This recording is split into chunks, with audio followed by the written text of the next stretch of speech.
특별한 연구를 하고 있다는 의사가 있다고 해서 찾은 이곳. 그런데 컴퓨터만 보고 계시는데 의사 맞으시죠?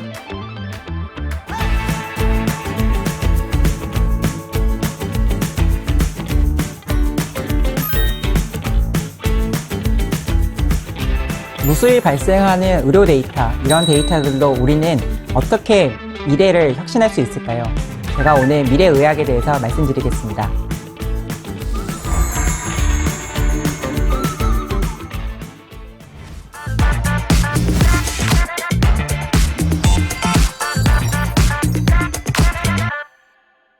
하루에도 수많은 환자들로 북적이는 병원.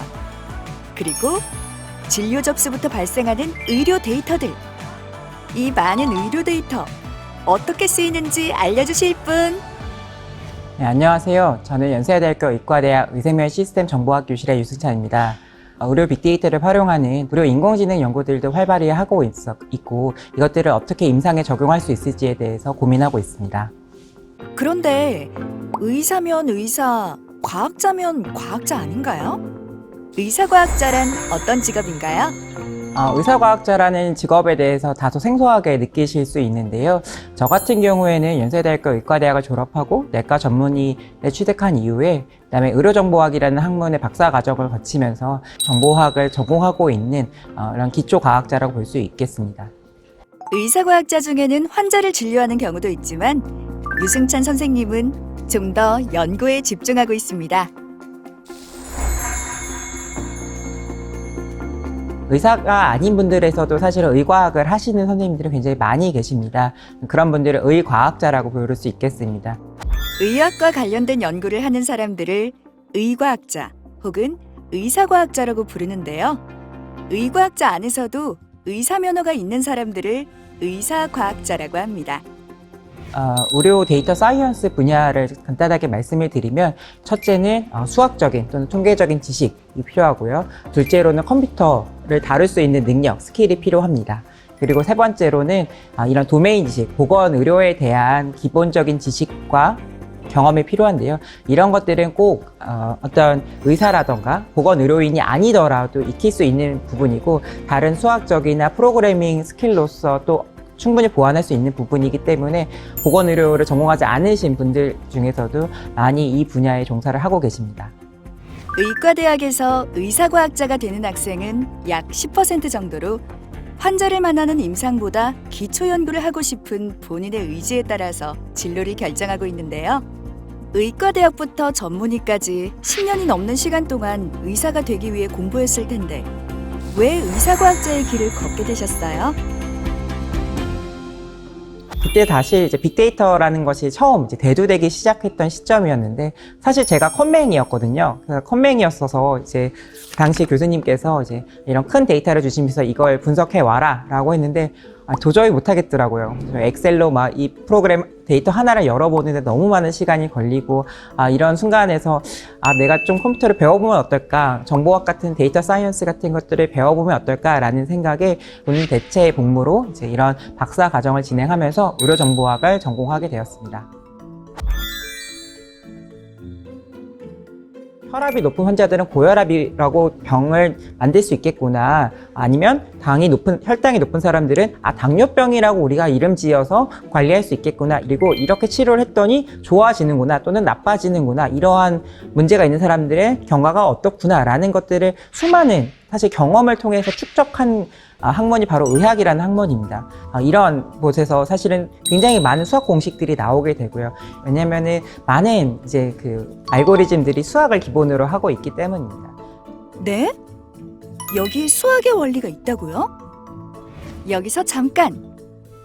우리가 말하는 알고리즘은 9세기 페르시아의 전설적인 수학자 알콰리즈미의 이름에서 유래됐다는 사실 알고 있었나요? 알콰리즘의 저서에 나오는 수학적인 기법들이 시간이 지나며 알고리즘으로 불리게 되었고 문제를 해결하는 데 사용되는 체계적인 방법이나 절차를 나타내는 말로 확장됐죠. 알고리즘으로 어떻게 문제를 해결하냐고요? 자, 여기 도형을 분류해야 하는 문제를 해결하는 알고리즘이 있습니다. 예를 들어 사각형을 분류해야 한다면 한 쌍의 대변이 평행한지, 한 내각이 직각인지 등 여러 개념을 나눠 체계적으로 문제를 해결할 수 있게 되는 거죠. 최근 엄청난 발전 속도를 보이고 있는 인공지능은 고도화된 알고리즘으로 이루어져 있는데요.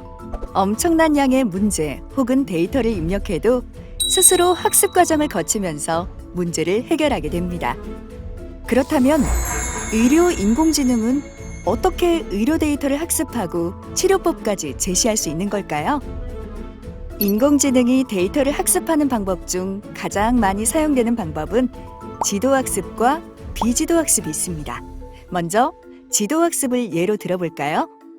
여기 강아지와 고양이 이미지가 있습니다. 학습 모델에 사전에 강아지인지 고양이인지 정답을 달아서 학습시킨 후 새로운 고양이 이미지를 준다면 어떨까요? 정답과 연관시켜서 어느 쪽의 특징과 더 닮았는지 확인해 새로운 이미지가 고양이인지 강아지인지 예측할 수 있게 되는데요. 또 다른 방법인 비지도 학습은 정답을 달아주지 않고 강아지와 고양이 데이터의 패턴을 찾게 하는 겁니다. 학습 모델은 정답 없이 다양한 그림체로 표현된 이미지를 보고 특징을 추출해 분류합니다. 이렇게 관련된 이미지의 양이 많을수록 AI는 더 정교하게 강아지와 고양이를 분석하게 되고 똑똑한 AI가 되려면 그만큼 많은 양의 이미지, 즉 빅데이터가 필요하게 되는 거죠. 도로 상황에 관한 빅데이터를 바탕으로 운영되는 내비게이션을 비롯해서 사람 얼굴 등 사물에 관한 정보를 처리하는 CCTV 등 이미 우리 실생활 곳곳에 인공지능이 활용되고 있는데요. 의료 분야도 마찬가지입니다. 그런데 의료 데이터가 수집되면 실제로 어떤 연구를 어떻게 하시는 건가요?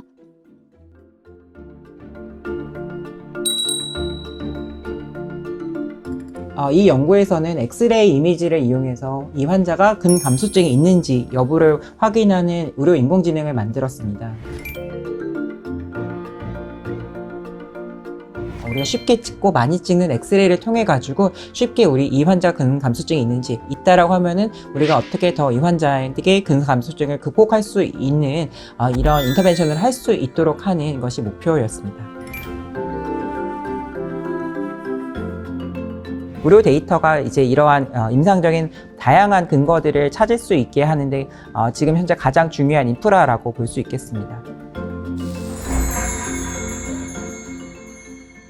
네, 의료 인공지능은 다양한 의료 환경에서 쓰이고 있습니다. 일단 첫째는 점점 더 많은 데이터가 사실 쌓이고 있기 때문에 이런 데이터들을 의사들이 모두 다 보고 있지 못합니다. 심전도라던가 또는 엑스레이라던가 이렇게 굉장히 많이 시행되는 검사에 있어서 의사들이 쉽게 놓칠 수 있는 부분들을 의료 인공지능들이 잡아주기도 합니다. 또는 어떤 환자를 치료함에 있어서 이 환자의 가장 좋은 최적화된 치료가 무엇인지를 인공지능이 추천해 주기도 하고요. 웨어러블 기기 등 병원이 아닌 다른 곳에서도 24시간 우리 몸에 대한 데이터가 발생하고 있는 시대. 더 나은 의료를 위해서 의료 데이터 분석과 의료 인공지능의 중요성이 더욱 커지고 있는데요. 의사가 되려면 수학을 잘해야 하니까 그럼 의사과학자도 수학을 잘해야 될 수 있는 건가요? 네, 일단 현실적으로 수학을 잘해야만 의대에 들어오실 수 있으시기 때문에 수학을 잘하셔야 할 겁니다.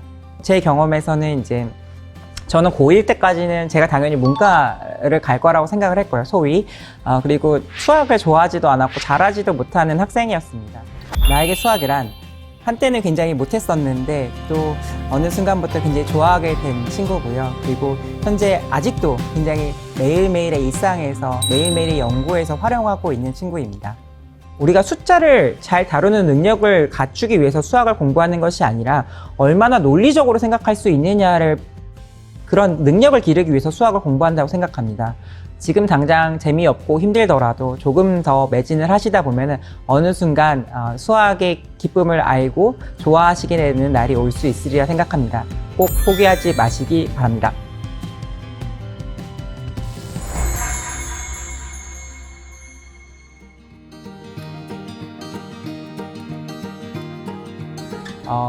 의사과학자로서의 저의 목표는 데이터 사이언스를 통해서 어떻게 하면 더 좋은 의학적 근거를 만들고 이런 것들을 통해서 어떻게 보건 의료를 개선할 수 있는가에 대해서 많은 논의를 하고 고민을 하고 있고요. 이런 것들을 계속 지속해 나가는 것이 저의 꿈입니다. 다양한 질병의 원인과 결과, 그리고 예방책을 파악해 나가는 데 중요한 역할을 담당하고 있는 의과학 분야. 우리나라는 물론 전 세계적으로 의사과학자는 앞으로도 더욱 필요성이 커지게 될 예정입니다.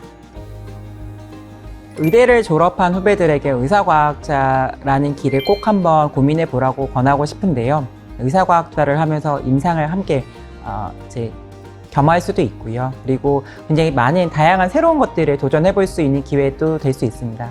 본인이 하고 싶은 일을 하면서 다른 의사들과 비교해도 뒤처지지 않는 이제 수익도 가능하기 때문에 여러분들께서 꼭 그런 것들 때문에 의사과학자가 아닌 임상만을 생각하지 마시고 의사과학자라는 길을 꼭 한번 고민해 보시면 좋겠습니다.